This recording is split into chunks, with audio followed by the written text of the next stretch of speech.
안녕하세요. 몇 년 후면 60을 바라보는 평범한 50대 여성입니다. 평소에 집안일 하면서 많이 듣고 있어요. 저도 오늘은 혼자 품고 있었던 이야기 하나 꺼내보려고요. 시작하기 위해 조금 오래전으로 거슬러 올라가 보겠습니다.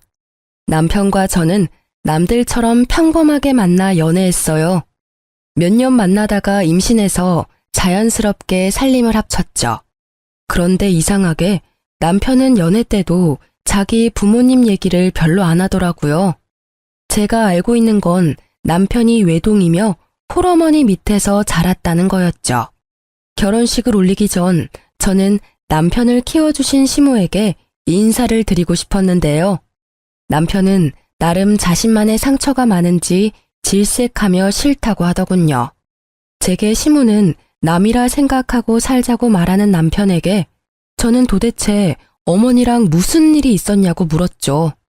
불화가 심했다며 대충 둘러대는 남편에게 그땐 더 캐물을 수 없었어요. 그래도 당신 어머니께서 혼자 열심히 키워주셨는데 결혼식에는 모시는 게 어때? 그러다 당신 나중에 늙어서 후회할 수도 있어. 만약 어머님이 자기한테 상처 주신 게 있다면 결혼을 계기로 풀 수도 있는 거잖아. 어떻게 생각해? 난 당신 뜻 존중하지만 내가 아무것도 모르는 상태에서 결혼식에 모시지 않는 건 마음에 자꾸 걸려. 나도 모르겠다. 정 그러면 당신이 마음대로 해. 대신 그건 알아둬. 내가 먼저 엄마한테 연락하거나 살갑게 굴 마음 없어. 당신이 괜히 연락했다가 고약한 시모한테 발목 잡혀도 난 몰라. 알겠어. 걱정하지 마. 내가 알아서 해볼게.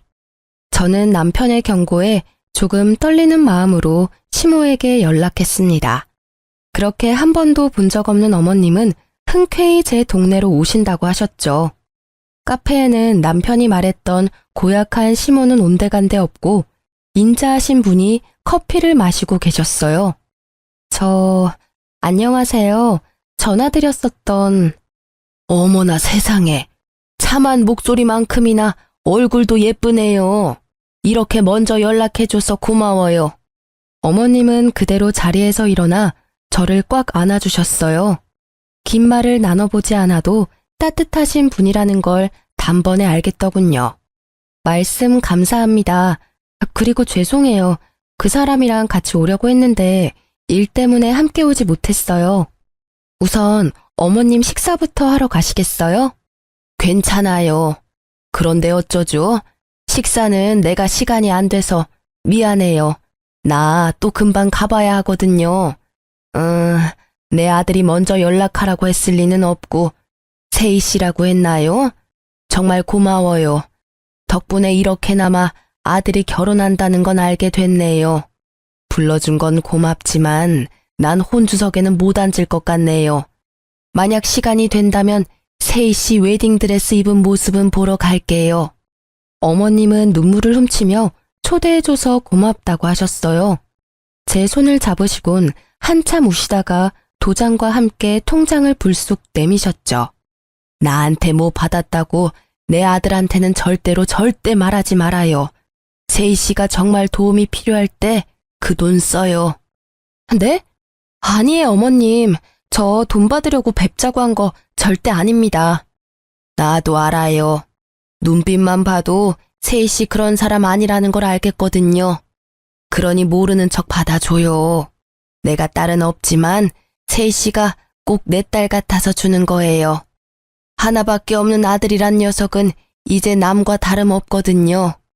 어두워지는 시모의 얼굴을 보고 저는 두 모자 갈등의 골이 생각보다 깊다는 걸 깨달았어요. 제가 받은 통장에는 5천만 원이 들어 있었습니다. 어머님은 그 후로 결혼식도 불참석하시고 홀연히 사라지셨어요. 게다가 헤어질 때 마지막 말씀이 계속 마음에 걸렸습니다. 세희 씨 뱃속에 내 손주 바르게 잘 키워줘요. 내 아들 말고 꼭 세희 씨를 닮은 손주면 좋겠네요. 끝까지 의미심장한 말을 하셨죠. 저는 알 수 없는 찜찜함에 시모 말대로 남편 몰래 통장을 간직했어요. 쓰지도 않고 계속 잘 간직했답니다. 결혼식을 끝내고 배가 불러올수록 시모의 말이 이해가 가더군요. 저는 아이가 제발 남편을 닮지 않길 간절히 바랐습니다. 왜냐고요? 요즘 입덧이 계속 심하네. 아씨, 또야? 밥맛 떨어지게. 넌 어떻게 내가 숟가락만 들면 토하는 신용이냐? 방금 뭐라고 했어?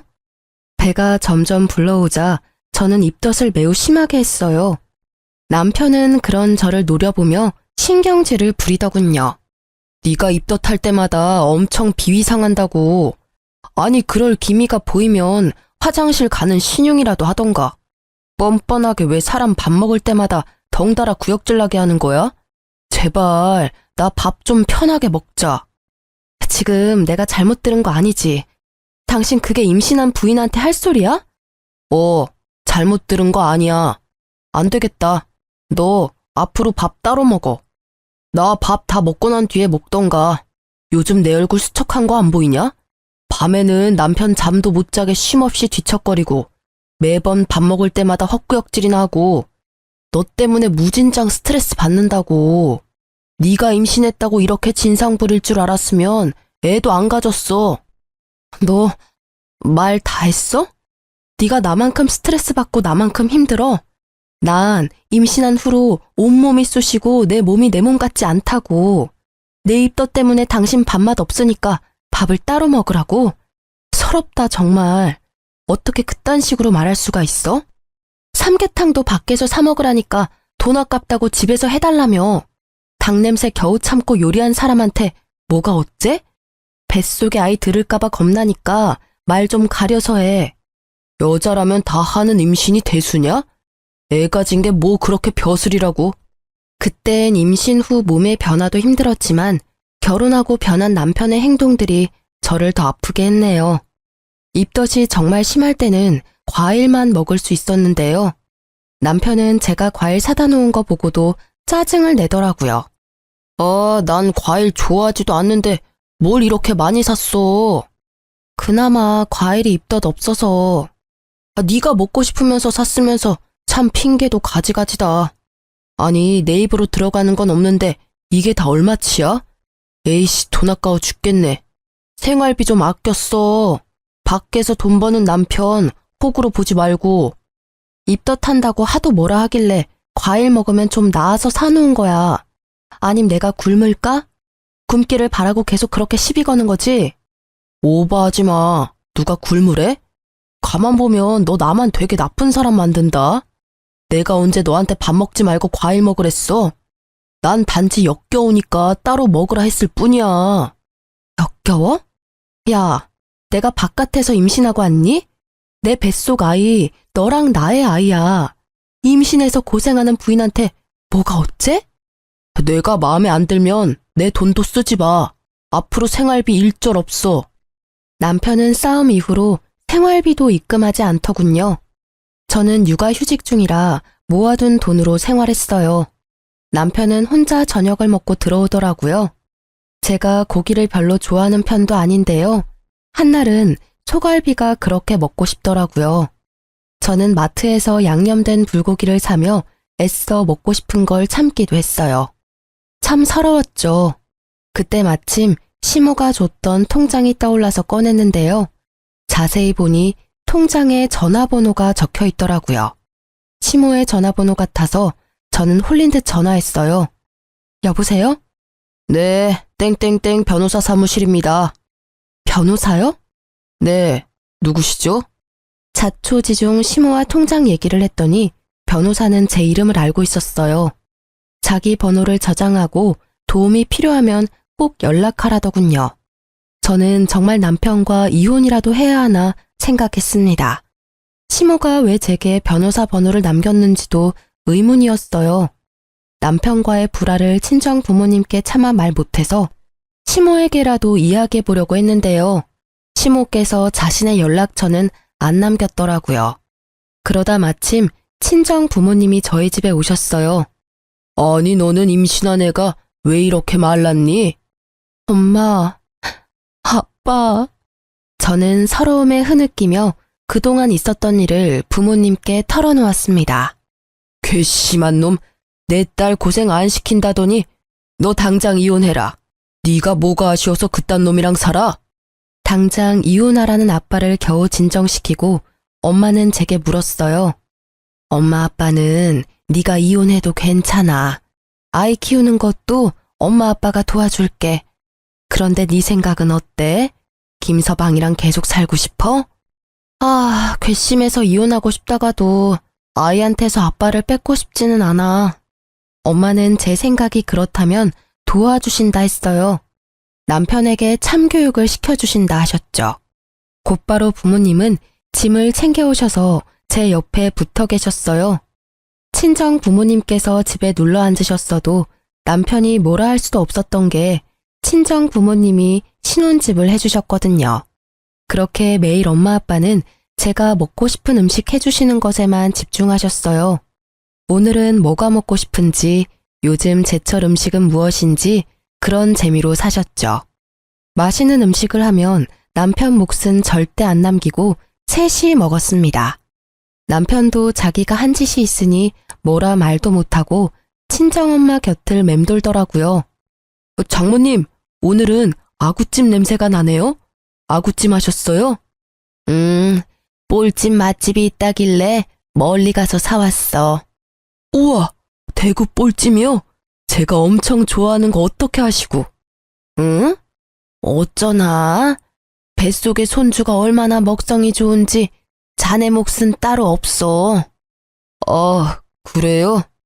근데 자네 들어오자마자 갈비 냄새가 진동을 하네. 오늘 갈비 먹었어? 네, 저 오늘 회식했거든요. 자넨 세이가 갈비를 얼마나 좋아하는데 포장도 안 해왔나? 그게 한다는 게 부장님이 하도 진상을 부리셔서 깜빡했지 뭐예요? 아직 젊은데 배가 왜 이렇게 나온 거야? 관리를 좀 해야겠다. 어째 임산부인 내 딸보다 배가 나온 것 같다? 그러게 말이에요. 아니 임신은 김서방이 했어? 남들이 보면 욕해. 우리 세이는 임신한 티도 안 나게 말랐는데 말이야. 제가 요즘 야근이 많아서 야식을 좀 먹었더니 배가 좀 나왔네요. 그리고 김서방, 아무리 회사 일 바쁘다지만 주말에는 집안일 거들어야지. 애 태어나고 나면 일이 더 많을 텐데 어떻게 그렇게 무심해? 지금부터 미리미리 나한테 살림 배워. 친정엄마께서는 남편이 쉬는 날이면 설거지는 물론이고 빨래, 청소까지 남편을 쉬지 못하게 부려먹었어요. 물론 그러면서도 절대 겸상은 안 했죠. 밥은 김서방이 알아서 해먹어. 다 늙은 우리는 세이 챙기기도 힘들어. 네? 알겠습니다.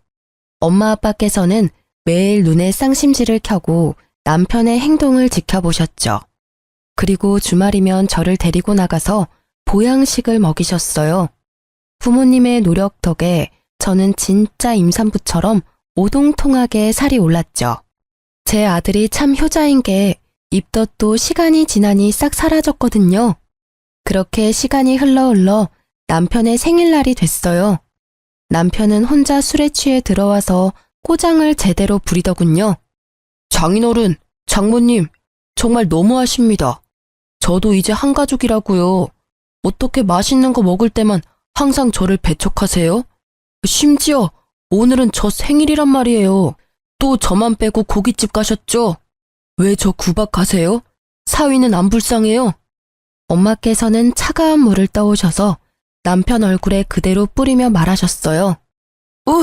차가워. 어때? 찬물 세례받으니 이제 술이 좀 깨는가? 어디 어른들 앞에서 술 마시고 꼬장을 부려? 아니 자네가 내 딸에게 한 짓이 있는데 어떻게 우리가 곱게 보겠나? 네? 이미 다 들었네. 세이한테 생활비도 안 주고 먹는 거 가지고 구박하고 먹는 걸로 서럽게 하는 게 어떤 건지 이제야 좀 알겠나? 세상에 부인이 입덧하는데 먹고 싶은 음식 구해주지는 못할 망정 밥을 따로 먹으라니 역겹다니 그딴 말을 해대? 게다가 생활비도 안 줘? 참나, 더 말할 필요도 없네. 이혼 도장 찍을 준비하게나. 우리가 사준 이 집에서도 당장 짐 챙겨서 나가고. 장인어른, 장모님, 제가 잘못했습니다. 제가 죽을 죄를 지었어요. 회사 일이 너무 힘들고 스트레스 받아서 잠시 정신 나갔었습니다. 아시잖아요. 제게 가족이라고는 세이랑 장인어른, 장모님 뿐입니다. 제가 갈 데가 어디 있어요. 앞으로 잘할 테니 저 한 번만 봐주세요. 여보, 내가 정말 미안해. 내가 정말 돌았었나 봐. 제발 용서해주라, 어? 남편은 울면서 친정 부모님과 저에게 빌었어요. 무릎 꿇고 싹싹 비는데 저도 눈물이 터지더군요. 왜 내게 그렇게 못나게 굴었을까 생각하다가도 짠하기도 하더군요. 친정 부모님께서는 이번이 처음이자 마지막 기회라고 말씀하셨어요. 한 번만 더 딸 눈에 눈물 나는 일 생기면 얄짤 없다고요. 그러자 남편은 행동이 180도 바뀌더군요. 제가 입덧하면 쪼르르 달려와서 괜찮냐고 하고요. 자기 입으로 들어가는 것보다 제 입으로 들어가는 걸 우선시하더군요. 그동안 주지 않았던 생활비도 한꺼번에 입금받았고 그 뒤로는 매달 생활비 꼬박꼬박 잘 입금하더라고요. 이혼 위기는 그때 딱 한 번이었습니다.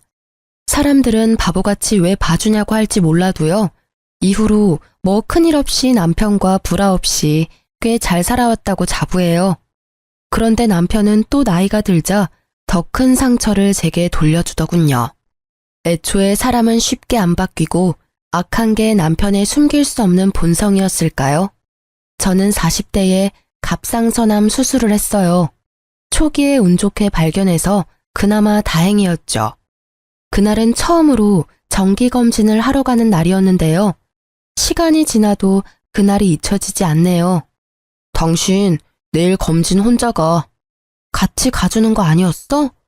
그럼 연차는 왜 쓴 거야? 내가 나이 들어서 병든 마누라 뒷바라지까지 해야 해? 착각하지 마. 약속 있어서 연차 쓴 거니까. 뭐? 병들었다니 어떻게 그딴 식으로 말해? 그래도 첫 정기검진인데 연차까지 썼다니까 난 당연히 같이 가주는 줄 알았지. 친정 부모님이 일찍 돌아가시고 제 보호자는 이제 남편이었거든요. 남편이 제게 남처럼 구니까 참 속상했어요. 그러고는 정말 저와 남이 되려고 하더군요. 이혼해. 뭐? 조금 다퉜다고 이혼 이야기를 꺼내는 남편을 보고 저는 허탈한 얼굴로 되물었죠. 아니, 이혼이라니. 갑자기 무슨 뚱딴지 같은 소리야? 이제 재영이도 다 컸고 나 너네 뒷바라지 할 만큼 다 했잖아. 남은 인생은 좀 편하게 쉬고 싶어. 나도 온전한 내 인생 살고 싶다. 황혼 이혼 다들 하잖아. 이혼하자. 여보, 왜 그래? 우리가 그렇게 나이 많이 먹은 것도 아니고 이제야 40 중반 바라보잖아. 근데 황혼 이혼이라니. 더군다나 재영이 아직 대학교 졸업도 안 했고 결혼도 안 했어. 당신 이혼 소리 나올 만큼 내가 힘들게 했던 거야? 아님 정말 내가 아팠던 것 때문에 나 버리려는 거야? 그것도 아니라면 혹시 나 몰래 바람이라도 났니? 바람 같은 소리 하네. 근데 솔직히 바람 피고 싶었어. 당신 매력 없어진 지 오래거든. 나도 남자야.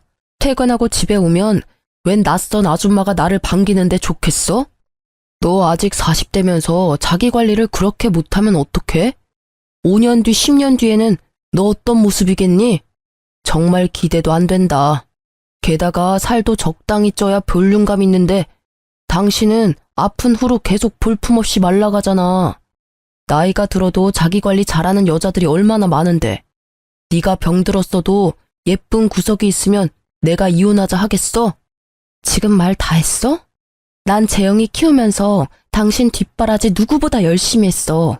전망 있던 회사까지 관두면서 가족들 케어했다고. 그렇게 평생 살았는데 뭐가 어쩌고 저째? 됐고, 나 이번 달부터 생활비랑 학비 안 보낼 거니까 빨리 일 구해. 여보, 재영이 아직 의사 면허도 안 땄어. 나보고 뭐 어떡하라고. 아니면 네가 재영이 두고 당장 이 집에서 나가. 그럼 대학 졸업까지는 내가 시켜줄 테니까. 뭐? 집에서 당장 나가라니. 이 집이 당신 거야? 당연히 내 집이지. 자, 어떡할래? 내 제안 받아들일 거야, 말 거야? 그동안 살아온 정이 있으니 원룸 하나 정도는 얻어줄게. 대신 재영이한테는 네가 바람나서 나갔다고 말할 거야. 그래야 너와 내 연도 확실히 끊기고 재영이는 자연스럽게 공부 독하게 하겠지. 뭐? 내가 바람을 피다니 그게 말이 돼? 재영이가 믿을 것 같아? 아니, 그렇다 할 돈도 없고 직업도 없는 날 갑자기 내쫓으면 나보고 어떻게 살라고. 당신, 우리 부모님이 얼마나 잘해줬는데 이러기야? 지금 생각해보면 나 부모 없다고 너네 엄마 아빠가 나를 얼마나 잡았냐? 갑자기 분하네. 어우, 열받아. 제가 오열하는데도 남편은 눈 하나 깜빡이지 않더군요. 집에서 나가라고 남편이 대쪽같이 굴자 저는 망연자실했습니다. 우선 간단한 짐이라도 챙겨서 나가려고 하는데 갑자기 나타난 아들이 저를 붙잡았죠. 알고 보니 남편과의 개싸움을 처음부터 지켜봤더라고요. 엄마, 나가지 마요. 아빠가 엄마한테 어떻게 이러실 수 있어요? 재영아. 너 언제 왔냐? 설마 다 들었어?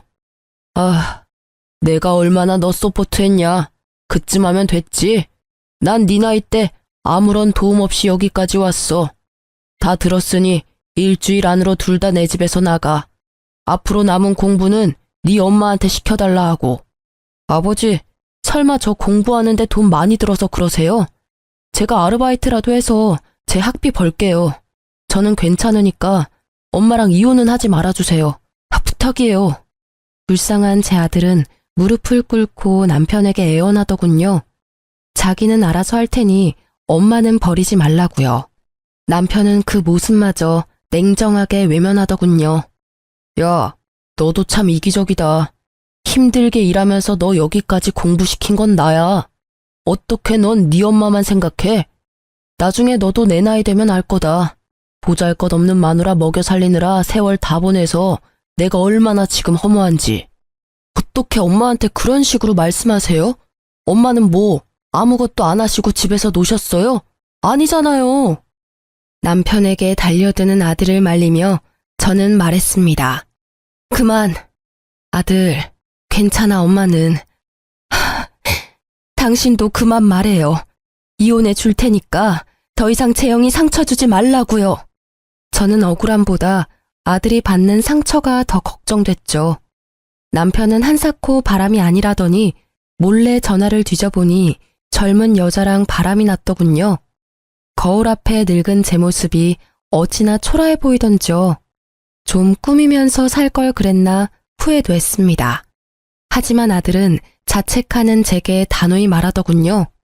엄마, 나 사실 전부터 아빠 바람난 거 알고 있었어요. 제가 몰래 증거 다 모아놨으니까 저 믿고 걱정 마세요. 그 증거들이 이혼할 때 큰 도움 될 거예요. 그리고 저 꼭 의사 돼서 아빠 피눈물 흘리게 만들 거예요. 엄마 잘못 아니고 명백히 아빠 잘못이니까 자책하지 마세요. 학자금이랑 생활비는 대출받아서 공부하면 되니까 걱정 마시고요. 모질이 같은 저와 달리 똑똑한 아들은 이미 남편이 외도한 증거들을 다 모아놨더라고요. 이걸 모으면서 또 얼마나 상처였을까. 저는 또 가슴이 찢어졌죠. 아들, 학비랑 생활비는 걱정하지 마. 옛날에 친할머니가 주신 돈 있어. 엄마는 절대 네 아빠랑 쉽게 이혼 안 해줄 거야. 소송에서 받을 거 다 받아내야지. 가족 소중한 줄 모르는 네 아빠 꼭 벌받게 할 거야. 친할머니요? 한 번도 본 적 없는 친할머니 이야기에 아들은 놀라서 눈이 커지더군요.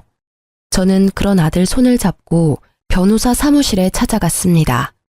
시무가 소개해줬던 변호사는 처음 연락했을 때 이후로 별일 없냐고 1년에 한 번씩은 꼭 연락이 왔어요. 연락이 끊기지 않아 다행이었죠. 아니, 어떻게 이렇게 증거 수집을 잘하셨어요? 통화 녹음 파일, 문자 내역, 카드 내역서 다 잘 준비해 주셔서 저는 뭐 할 것도 없겠네요. 저희 아들이요. 먼저 눈치채고 차곡차곡 모았더라고요. 저 변호사님, 잘 좀 부탁드립니다. 네, 저만 믿으세요. 아드님이 훤칠하고 바르게 참 잘 크셨네요. 할머니께서 걱정 많이 하셨는데 좋아하시겠어요. 저 할머니랑은 연락할 수 없나요? 왜 저희랑 연락 끊고 사셨대요? 사실은 지난해에 돌아가셨어요. 어머님 앞으로 건물도 하나 남겨놓으셨고요. 네? 제 앞으로요? 어머님은 이미 돌아가셨더라고요. 참 외로우셨을 텐데 연락 한 번 없이 혼자 가셨어요. 더 놀랐던 건 변호사에게 들어보니 시부께서도 결혼 당시에는 살아있었던 거예요. 남편 말고 제 이름으로 시부모님께서 건물을 남긴 이유가 궁금했어요. 변호사는 제게 편지를 내밀더군요. 아들과 함께 편지를 읽으며 경악했습니다. 결혼 당시 시부가 급하게 간이식이 필요했는데 남편이 이식해준다면서 흥청망청 돈을 쓰며 놀았대요. 그러고는 수술 당일 무섭다고 도망쳤다네요. 시부모는 부모니까 처음엔 그것마저 다 이해했답니다. 하지만 병든 부모는 필요 없다고 결혼식에도 못 오게 했다더라고요. 대신 죽기 전 유산은 미리 본인에게 결혼 선물로 달라고 하면서요. 짐승보다 못한 남편은 아픈 부인뿐만 아니라 낳아주고 길러준 부모까지 저버린 거죠. 애지중지 키워온 하나뿐인 외동아들이 그러니 시부모는 매우 충격이었다 합니다. 그러다 시부모는 결혼식에 오라고 찾아온 착한 예비 며느리가 고맙고 걱정되어 가지고 있던 건물을 제게 남기셨대요. 변호사에게 부모도 버리는데 조강지쳐 안 버린다는 장담 못한다 말씀하시면서요. 어떻게 이런 날들까지 시부모께서 예측하셨나 봐요. 결혼할 때 진작 집안 사정을 말해주시지 원망스러웠지만 이미 돌이킬 수 없는 일이니 저는 감사히 시부모의 유산을 받기로 했습니다. 남편의 실체를 알고 저와 아들은 남편을 평생 손절하기로 마음먹었죠. 변호사는 이미 시모에게 받을 만큼 수임료 다 받았으니 도와준다고 하셨어요. 알고 보니 변호사분이 시모의 친구분 아드님이시더군요. 그렇게 이혼 소송을 걸자 남편은 제게 싹싹 빌더군요. 여보, 우리 소송까지는 하지 말자. 응? 이거 완전 진흙탕 싸움이잖아. 내가 아들 졸업까지 시켜준다니까. 소송 취하하고 우리 곱게 헤어지자. 우는 척 하지 마. 가증스러운 연기 다 티나거든? 내가 누구 좋으라고 소송을 취하하겠니? 두고 봐.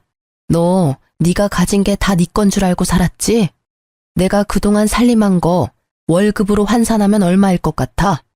그리고 우리 부모님이 주신 집도 팔아서 홀라당 네 명의로 했잖아. 내가 반드시 내 거 다 빠짐없이 되찾아올 거야. 여보, 진짜 왜 이래? 당신답지 않게. 나다운 게 뭔데? 아, 너한테 호구 잡히는 게 나다운 거야? 나야말로 너 떠나서 내 인생 찾을 거야. 두고 봐. 이런 미친, 곱게 늙어야지. 퇴, 정신 차려. 네가 뭔 수로 날 이길 건데? 돈은 있고? 네 아들 의사는커녕 졸업도 못할 거다. 내가 너네 모자 10원 한 푼 지원해주는지 봐라. 남편은 제가 자기 맘대로 컨트롤이 안 되니 악담을 퍼붓더군요. 악귀에 쓰인 듯 남편의 눈이 희번득하는데 오만정이 다 떨어지더라고요. 그동안 이런 사람이랑 살아왔구나 오싹했어요. 변호사님은 이미 승소율이 높은 유명하신 분이고 남편에게 유책 사유가 있었기에 저는 소송에서 이길 분위기였어요. 남편은 자기 재산 저한테 다 빼앗길까봐 뒤늦게 싹싹 빌었어요. 위자료에 재산 분할까지 하면 자기한테 남는 게 별로 없으니까요. 여보, 내가 잘못했어. 잠시 내가 미쳤었나 봐. 당신 아프면 간호해줄 사람 나밖에 없잖아. 아들이 나중에 당신 간호해줄 것 같아? 뭘 믿고 이래? 제발 우리 이혼 없었던 일로 하자. 내가 앞으로 잘할게. 알잖아, 내가 2번 실수 안 하는 거. 예전에도 당신 서운하게 했을 때 고쳤잖아. 지금도 고칠 수 있어, 어? 어림없는 소리 하지 마. 내가 말했지? 내 거 다 찾아올 거라고. 가진 거 다 뺏겨도 그 여자가 널 받아줄까? 여보, 제발. 남편의 두 얼굴을 이제 잘 알기에 저는 더 이상 속지 않았습니다. 다행히 전 집도 되찾고 재산 분할도 했으며 위자료도 받았죠. 더 이상 남편과 산 집에서 살기 싫어서 되팔았어요. 시부모가 주신 건물도 팔아서 아들과 함께 새 아파트로 이사했죠. 하지만 전 남편은 얄밉게도 저와 헤어지자마자 상간녀랑 합쳤더라고요. 아들은 아직 아빠가 벌을 덜 받은 것 같다고 울분을 토했죠. 저는 아들을 달래며 우리가 잘 사는 게 복수라고 말했어요. 하지만 하늘의 뜻인지 곧 남편에게 제대로 복수할 기회가 찾아왔습니다. 여보세요? 여보. 여보라니? 당신이야? 이혼한 지 언젠데 날 그렇게 불러. 너 재혼까지 했다며. 미안하다. 입에 붙어버려서. 세희야. 내 이름 부르지 마. 소름 돋으니까. 전화번호 바꿔야겠다. 내 번호 아직도 아는 줄 몰랐네. 잠깐만. 세희야. 내 말 좀 들어줘. 나 재영이 좀 만날 수 있을까? 뭐? 네가 뭔데 내 아들을 만나? 내 아들이기도 하잖아. 웃기네. 조강지처랑 아들 버리고 간 게 누군데? 내가 다 잘못했어. 그런데 나 얼마 못 살아. 재영이 내 하나뿐인 아들 얼굴은 보고 가야지 않겠어? 뭐? 또 무슨 개수작이야. 죽는다고? 들어본 적 없는 전 남편의 떨리는 목소리에 저는 뭔가 직감했어요. 나 가남이야. 죽기 전 소원이야. 제발 재영이 한 번만 만나게 해줘. 내 연락은 죽어도 안 받더라. 보고 싶어서 학교 찾아갔는데 만나주지 않아서 얼굴도 못 봤어. 당신이 가남이라고? 그동안 지은 죄에 벌 받는 거야. 그리고 어디라고 학교를 네가 찾아가. 소리 소문 없이 죽지 그랬어. 다신 멋대로 재영이 찾아갈 생각하지 마. 안 찾아갈 테니까 재영이한테 한 번만 내 얘기해줘. 부탁이야. 저는 고민됐어요. 찢어 죽이고 싶은 전 남편이지만 막상 죽음이라는 단어 앞에 판단이 잘 서지 않더군요. 너 무슨 속셈인지는 모르겠지만 혹여나 내 아들한테 상처 줄 생각하지 마. 그랬다가는 내가 가만 안 둬. 재영이 위해서 말은 해보겠지만 다 재영이 뜻대로 할 거니까 기대하지 마. 고마워. 정말 고마워, 세희야. 저는 아들 눈치를 보면서 전 남편의 상태를 조심스레 말했어요. 그랬더니 아들이 엄마, 내가 해결할게. 새엄마한테 인사도 할 겸. 하고 웃었죠. 저는 아들이 다 계획이 있을 거라 믿고 보냈습니다. 지금부터는 전 남편 집에 갔다 온 아들한테 들은 그대로만 말씀드릴게요. 아들이 도착하니 전 남편과 상간녀는 낡은 빌라에 살고 있더랍니다. 전 남편 얼굴은 황토색처럼 누렇게 떠 있었대요. 상간녀가 울면서 하는 말이요. 만나러 와줘서 너무 고마워요. 재영 씨라고 불러도 되죠? 아빠가 많이 아파요. 의대생이라면서요. 우리보다 잘할 거 아니에요. 우리 자기가 매일 이렇게 죽어가고 있는데 재영 씨가 좀 도와주면 안 될까요? 새엄마는 검사 안 해봤어요? 이식을 못하는 거예요? 아님 해주기 싫은 거예요? 무슨 소리예요. 저야말로 누구보다 이 사람한테 간이식 해주고 싶어요. 다행히 저도 일치하는데 기왕이면 아들한테 받고 싶다잖아요. 본인이 원하는데 저보다는 아들이 해주는 게 낫죠. 게다가 저보다 건강하시고 또 같은 핏줄이잖아요. 정말 이대로 아버지 외면할 거예요? 나랑 엄마 버리고 가더니 벌 제대로 받으셨네요. 이제 와서 젊은 내 간이 탐나요, 아버지? 그러자 상간녀를 앞세워 아픈 척하던 남편은 아들의 바짓가랑이를 잡고 오열하더래요. 재영아, 아버지 정말 살고 싶어. 나 새삼 살게. 응? 제발 아빠 좀 살려주라. 하나뿐인 우리 아들. 전 남편은 자기 살고 싶다고 추하게 눈물 콧물 짜며 간이식 해달라고 아들 바짓가랑이를 붙잡고 늘어졌답니다. 새엄마가 해준다잖아요. 왜 옆에 떡하니 간 줄 사람 있으면서 날 불러요? 내 간이 그렇게 탐나요? 과연 반대 상황이었다면 아버지가 해주셨을까요? 제가 가남이라 아버지 간 필요했으면 제가 아버지 간 받을 수 있었을까요?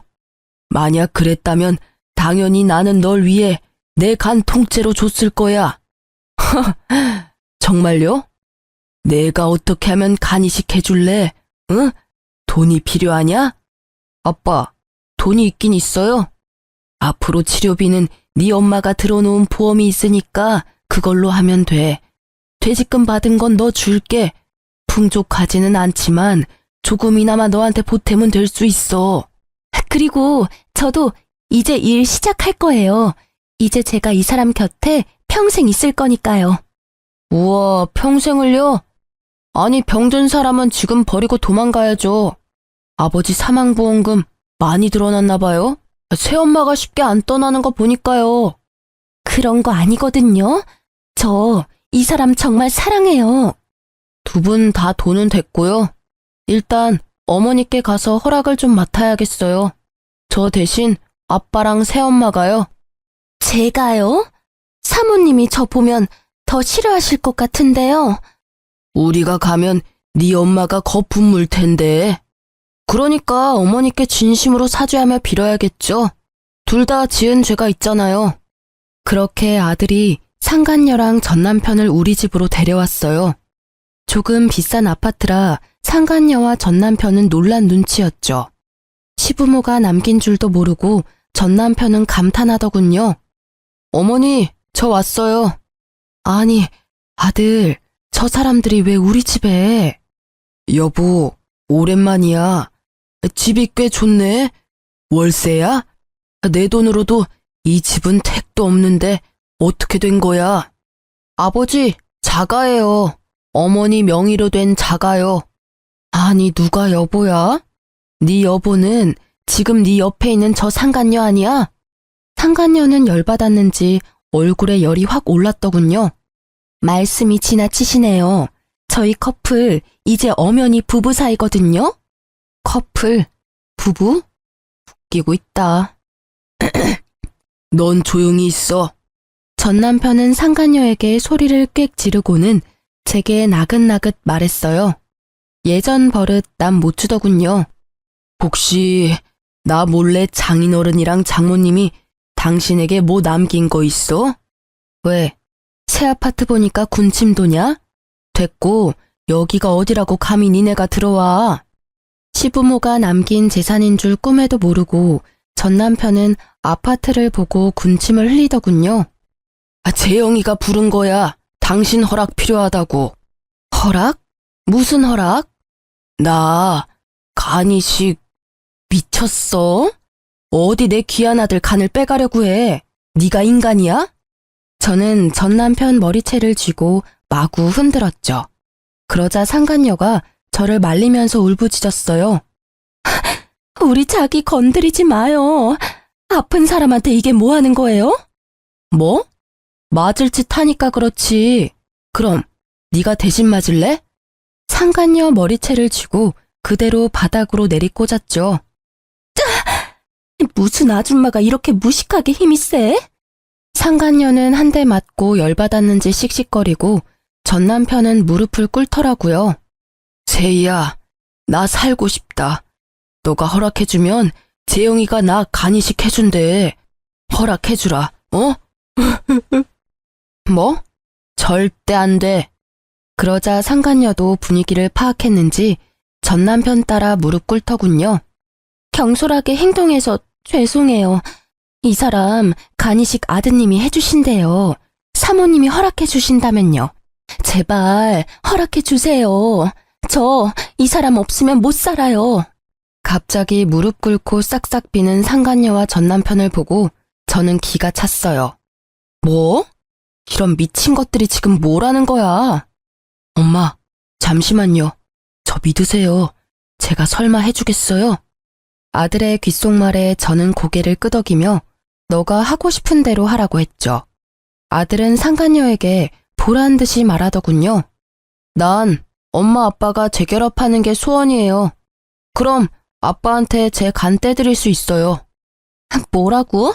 절대 안 돼. 우리가 어떻게 한 몸이 됐는데. 여보, 우리 집으로 돌아가요. 내가 간이식 해준다고요. 너, 네 엄마 닮아서 아주 영악하구나. 그래서 나 여기까지 데리고 온 거야? 넌 좀 빠져 있어. 조용히 하라고. 상간녀가 그럴 수 없다고 펄쩍펄쩍 뛰자 전 남편은 정신사납다고 상간녀의 뺨을 내리치더군요. 그리고는 조용히 하라고 경고했어요. 저는 그 모습에 웃음이 터졌죠. 여전하구나. 부인한테 막대하는 거. 어때요? 아프더니 저 인간 나 때보다 더 심해졌네. 난 그래도 맞은 적은 없거든요. 나 이까지 뺨 한 대 맞았다고 달라지는 거 없거든요? 신경 꺼요. 상간녀는 울먹거리고 재혼한 전 남편은 이혼하라는 아들의 말에 눈을 감고 생각하더군요.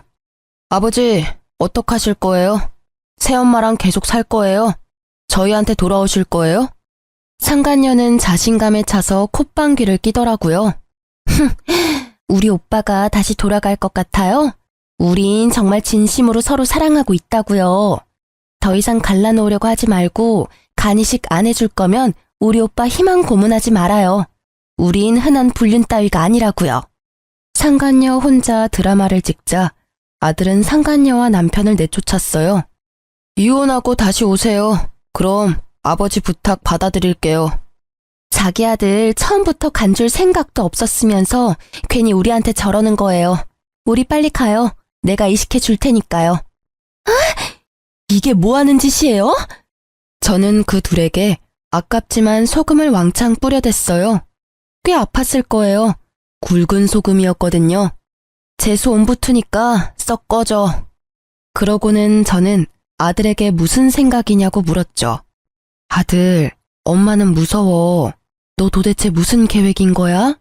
엄마는 저 인간이랑 합칠 생각 추워도 없단다. 엄마, 그럴 일 없을 거니까 안심하세요. 난 저런 사람 아들인 게 정말 너무 창피해. 전부 되돌려줄 거예요. 엄마한테 상처 준 것도 할머니, 할아버지한테 상처 드린 것도 잘못한 사람이 직접 다 갚아야죠. 엄마는 신경 쓰지 마요.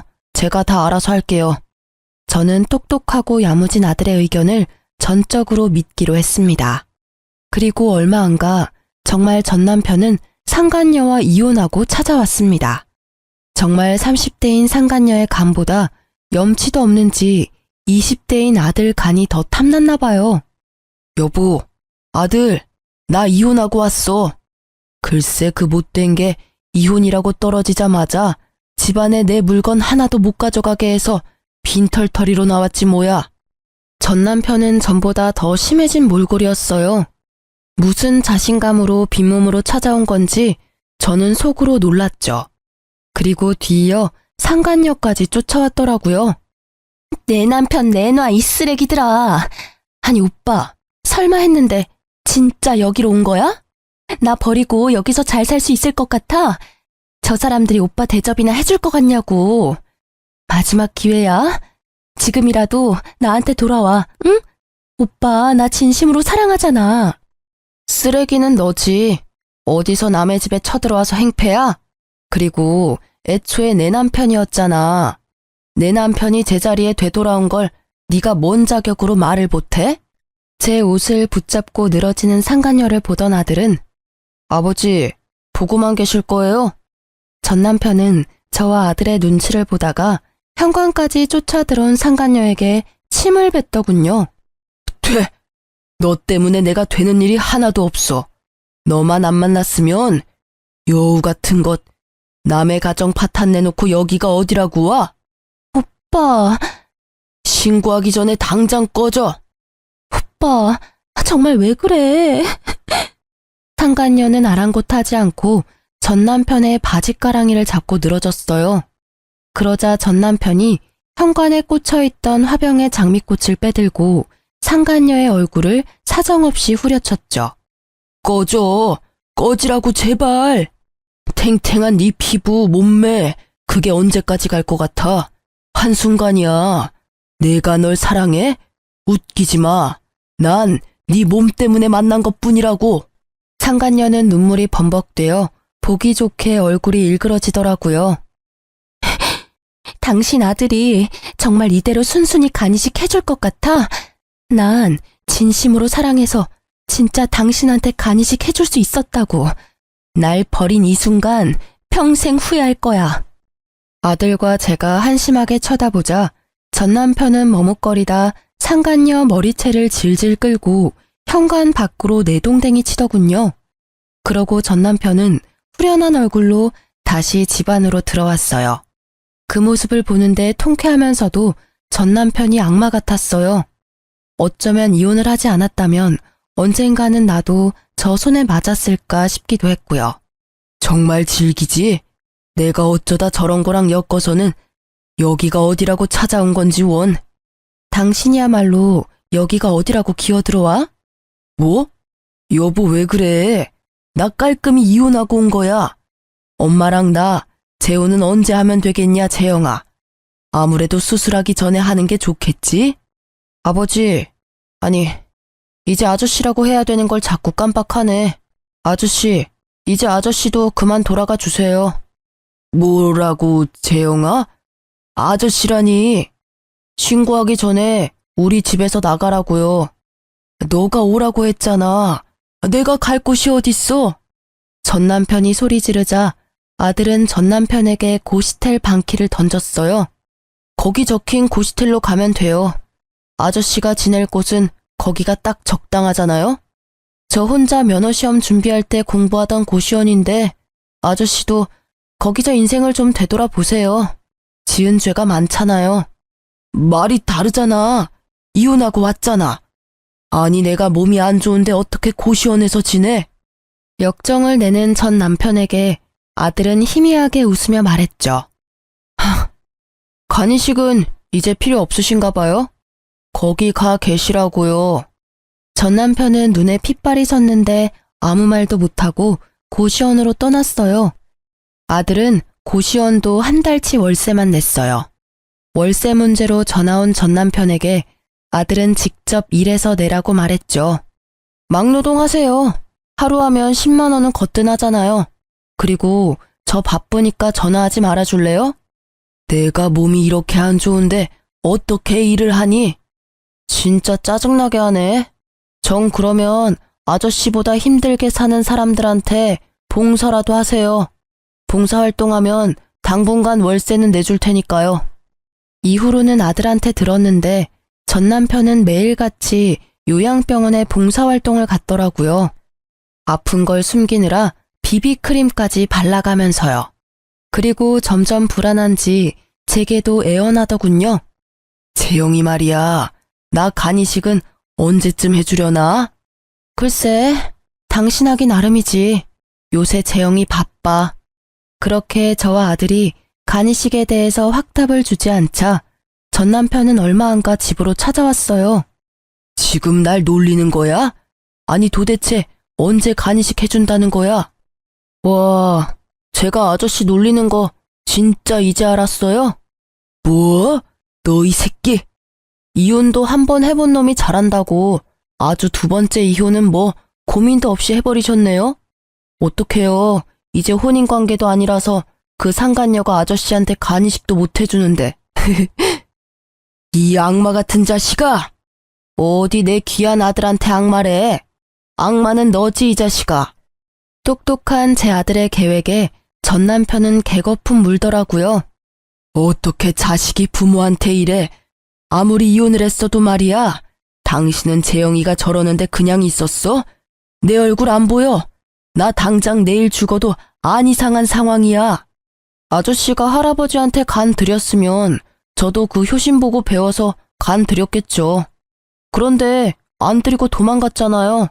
게다가 병들었다고 외면해놓고 나한테 악마라뇨. 악마는 당신이지. 뭐? 그걸 네가 어떻게 알아? 그땐 어려서 철이 없었고 난 단지 무서워서 그랬다고. 네, 아저씨. 저도 어려서 철이 없고 무서워서 간이식은 못 해드리겠네요. 이식 대기 순번 기다리세요. 언제 차례가 올지는 모르겠지만. 이런 미친. 화가 난 전 남편이 집에 있는 물건을 부수려고 들자 아들은 딱 한마디 했어요. 아저씨, 돈 있어요? 여기 물건들 다 비싼 거예요. 물어낼 돈 있냐고요. 너는 내 아들이야. 네 물건은 다 내 거야. 아들의 말에 전 남편이 발악하길래 저는 비웃으며 거들었어요. 당신 아들 거 아니야, 그거. 전부 다 내 거야. 그러니까 함부로 손대지 마. 당신이랑 나 남남이잖아. 그거 알아? 이 아파트 어머님이랑 아버님이 나한테 남겨주신 거. 뭐? 장인어른이랑 장모님이? 아니요. 제 친할아버지 친할머니가요. 당신이 버린 당신 부모님이 이렇게 될 줄 아셨는지 내게 재산 남기셨더라고. 에이, 내놔. 처음부터 내 거였네. 다 내 거야. 이 집도 네 간도 다 내놔. 전 남편은 정신을 잃고 날뛰고요. 미리 신고한 덕에 경찰들이 왔어요. 전 남편은 계속 짐승처럼 울부짖더라고요. 저는 아랑곳하지 않고 경찰들에게 침착하게 말했어요. 전 남편인데 갑자기 찾아와서 행패를 부리네요. 아프더니 정신까지 어떻게 됐나 봐요. 여기 있는 물건들 다 내 물건이고 이제 이혼한 남남이니 꼭 법적으로 책임 물어주세요. 아들 역시 전 남편에게 한마디 했죠. 아저씨, 장례식 때 봬요. 거기서는 마지막으로 아들 노릇 해줄 테니까요. 나중에 변호사가 시부모님이 남겨주신 재산은 오로지 제 몫이라고 하자 전 남편은 망연자실하더군요. 여보, 제발 나 불쌍하지도 않아? 한 번만 봐줘라. 내 아들이 저렇게 무서운 애였어. 나 너무 소름 돋아. 소름 돋는 건 당신이야. 그리고 당신 닮지 않아서 내 아들은 너무 바르고 착해. 너무 착하고 바르니까 참지 못하고 악한 당신 벌 주는 거잖아. 그렇게 전 남편과의 인연은 정말 거기서 끝이 났습니다. 더 이상 저희 집에 찾아오지도 않더군요. 자기 몸뚱아리 하나 치료할 돈만 들고 있는 전 남편은 제가 들었던 전 남편의 보험을 물어보더군요. 저는 당연히 이혼할 때 제가 들어놓은 거 다 해약했죠. 그것도 모르고 전 남편은 보험금을 어느 정도 탈 줄 알았었나 봐요. 만약 이혼 안 했더라면 보험도 해약할 일 없었을 텐데 말이죠. 참 끝까지 어리석은 인간이라 생각했죠. 전 남편은 형편이 넉넉하지 않은데도 불구하고 살고자 하는 의지는 커 보였습니다. 퇴직금으로 집을 구하지는 않고 여전히 고시원에서 산다고 들었어요. 그 월세도 아까운지 무료급식 먹으며 떠돌이 생활 중이라고 아들을 통해 들었어요. 아들은 계속 자기 아빠가 벌을 제대로 받는지 감시하고 있었죠. 상간녀는 시간이 좀 흐르고 다시 제게 찾아왔더군요. 자신은 정말 사랑에 빠진 줄 알았다나 뭐라나요. 그건 사랑도 아니었고 추접한 불륜인 걸 이제 알았다고 뉘우치더라고요. 그 이후로 계속 눈이 돌아서는 저보고 재혼하자고 집착하더라고요. 그래서 스토커로 경찰에 신고했어요. 그래서 나보고 어쩌라고요. 난 당신이랑 이런 대화 나누는 것도 불편하고요. 2번 다시는 우리 집 찾아오지 마세요. 저 잘못했습니다. 정말 죽을 죄를 지었어요. 많이 후회하고 있어요. 진심으로 용서 구하러 온 거예요. 지금 고해성사라도 하는 거예요? 벼랑간 상간녀가 울면서 무릎 꿇고 빌더라고요. 아드님께서 제가 가는 곳 어떻게든 찾아내서 자기 아빠랑 불륜을 저질렀다고 자꾸 소문내요. 제발 그만해 주시면 안 될까요? 저 정말 착하게 살게요. 저도 아직 젊어요. 이제 다 잊고 새삼 살고 싶은데 그쪽 아드님이 너무 무서워요. 저는 상간녀와 전 남편에게 하는 복수가 아직도 진행 중이라는 것에 조금 놀랐어요. 하지만 티를 내지 않고 상간녀에게 따끔하게 말했어요. 남의 눈에 눈물 흘리게 한 대가 아니겠어요? 그 정도로 엄살 떨지 마세요. 그만두더라도 내 아들이 내킬 때 그만두겠죠. 다신 찾아오지 마요. 한 번 더 찾아오면 나까지 합세해서 괴롭혀 줄 테니까. 상간녀는 말없이 봉투를 내밀었어요. 백화점 상품권 10만원권이 20장 들어있더군요. 약소하지만 받아주세요. 아니 이딴 걸 내가 받겠어요? 상품권을 꺼내 상간녀 얼굴에 뿌리자 상간녀는 고개를 못 들더군요. 떨어진 상품권들을 주워서 다시 봉투에 넣고 그 자리에 두고 뛰쳐나가더라고요. 저는 아들에게 상간녀가 찾아왔었다고 말했어요. 뭐? 엄마 미안해. 내가 해결할게요. 아들, 이제 그쯤 하면 됐어.